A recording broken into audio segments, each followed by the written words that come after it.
Petrol ధరల పెంపుపై ఏలూరు జిల్లా దెందులూరు నియోజకవర్గంలో వైసీపీ నిరసన చేపట్టింది.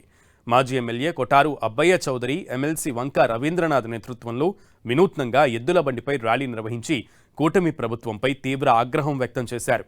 అంతర్జాతీయంగా యుద్ధాల పేరు చెప్పి పెట్రోల్ నిల్వలు ఉన్నప్పటికీ రేట్లు పెంచి ప్రజలను మోసం చేస్తున్నారని ఎన్డీఏ కూటమిపై మండిపడ్డారు.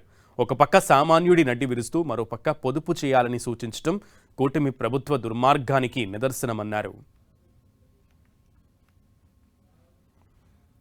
ఏపీలో సుంకాలు తగ్గించి పెట్రోల్ ధరలను తగ్గించాలని డిమాండ్ చేస్తున్న మాజీ ఎమ్మెల్యే కొట్టారు అబ్బయ్య చౌదరితో మా ప్రతినిధి శ్రీనివాస్ ఫేస్ టు ఫేస్. పెంచిన పెట్రోల్ డీజిల్ ధరల విషయంలో అటు వైసీపీకి పెద్ద ఎత్తున రాష్ట్ర వ్యాప్త నిరసనలు అయితే పిలుపుతుంది. ప్రస్తుతం మనం దెందులూరు నియోజకవర్గంలో ఉన్నాం. పెద్ద ఎత్తున అంటే గత 3 రోజుల క్రితం 3 రూపాయలు పెరిగిన నేపథ్యం, మళ్ళీ 90 పైసలు పెరిగిన నేపథ్యం అయితే కూడా ఈ నేపథ్యంలోనే ఇక మోటార్ సైకిల్ కానీ అలాగే వాహనాలు నడపలేమంటూ కూడా వైసీపీ నేతలు అయితే కూడా నిరసన వ్యక్తం చేస్తున్నారు.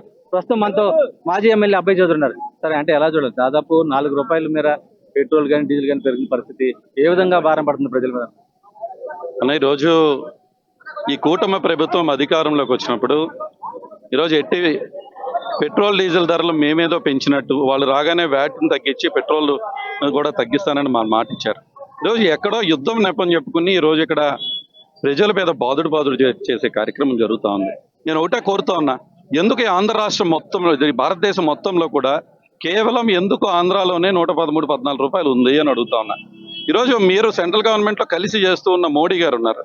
గుజరాత్లో 97 రూపాయలు, అరుణాచల్ ప్రదేశ్లో 98 రూపాయలు, ఈ విధంగా అన్ని గోవాలో 100 రూపాయలు కూడా లేదు. అంటే కేవలం ఒక్క మన రాష్ట్రంలోనే ఎందుకని 114 రూపాయలు ఉంది? ప్రజలను నడ్డి విరచడం కాదా అని అడుగుతా ఉన్నాం. ఈరోజు మీరు ఇచ్చారు మాట, ఒక నాయకుడు అనేటువంటి మాట ఇస్తే మాట నిలబెట్టుకునేటట్టు ఉండాలి. కానీ ఈరోజు మీరు ఇచ్చిన మాటనే, మీరే మేనిఫెస్టోలో పెట్టిన మాటని ఈరోజు మీరు కేంద్ర ప్రభుత్వంలో మీరు భాగస్వామ్యం కాకపోతే సరే, కేంద్ర ప్రభుత్వం పెంచింది అనుకోవచ్చు. పోనీ కేంద్ర ప్రభుత్వం పెంచినా మీరు వ్యాట్ని ఎందుకు పెంచాలి? ఈ మళ్ళీ 1 రూపీ రోడ్ సెస్ అని ఎందుకు యాడ్ చేయాలి? వేరియస్ అదర్ సెసెస్ ఎందుకు యాడ్ చేయాలని మేము కోరుతున్నాం. ఈరోజు మా డిమాండ్ ఒకటే, ప్రజల యొక్క ఇబ్బంది పడుతున్నారు, వాళ్ళకి అండగా ఉండాల్సినటువంటి బాధ్యత ప్రతిపక్షంగా వాళ్ళ గొంతు చెప్పాల్సినటువంటి బాధ్యత మా పైన ఉంటుంది. కాబట్టి ఈరోజు తలమెత్తి చెప్తా ఉన్నాం. పొదుపు విషయంలో, పొదుపు నియంత్రణ విషయం సంబంధించి కూడా అనేక చెప్తున్న సందర్భం ఏ విధంగా? పొదుపు విషయంలో వాళ్ళ సలహాలు సూచనలు ఇవ్వచ్చు. ఏ కుటుంబం అయినా కూడా వాళ్ళ కుటుంబం ఏ పొదుపుగా ఉండాలి. ఈరోజు మీరు బాదుడు పాడాక అది ఆటోమేటిక్గా పొదుపులోకి వెళ్తారు. ఈరోజు మీరు చెప్పాల్సిన అవసరం లేదు. మీరు బాదుడు పక్క బాదుతూ మమ్మల్ని ఈరోజు రాష్ట్రానికి అందరికీ సలహాలు ఇచ్చే పరిస్థితి ఏంటి? ఈరోజు బాదుడు ఏదో మీరు రాష్ట్ర ప్రభుత్వం బరాయిస్తుంటే మీరు పొదుపులోకి వెళ్ళని సలహా ఇస్తే అందులో అర్థం ఉంది తప్ప, ఈరోజు ఒక పక్కన బాదుడు చేస్తూ ఇంకో పక్క మీరు ఇలా మాట్లాడటం సమంజసం కాదు.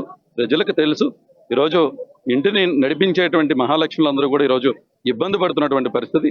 వాళ్ళు తప్పకుండా పొదుపు పద్ధతి పాటిస్తారు, అందరం కూడా పాటిస్తామని చెప్పి తెలియజేస్తున్నాం. పవర్ఫుల్గా మీరు చెప్తే డెఫినెట్గా ఆగుతాయి, కానీ ఇక్కడ పరిస్థితి వేరేగా ఉంది. మీరు పబ్లిసిటీ చెప్తా ఉన్నారు కానీ ఆచరణలో లేదు అని తెలియజేస్తాం. మొత్తానికి సంబంధించి కూడా పెరిగిన పెట్రోల్ డీజిల్ ధరలకు సంబంధించి దేశంలో ఏ రాష్ట్రంలోని లేని విధంగా ఒక ఏపీలోనే ధరలు ఎక్కువగా ఉన్నాయి. వీటిని అరికట్టాల్సిన అవసరం ఉందని చెప్పి కూడా అటు ప్రతిపక్ష నేతలు అయితే కూడా పోతున్న పరిస్థితి. ప్రసాద్ శ్రీనివాస్ టీవీ, దెందులూరు నియోజకవర్గం.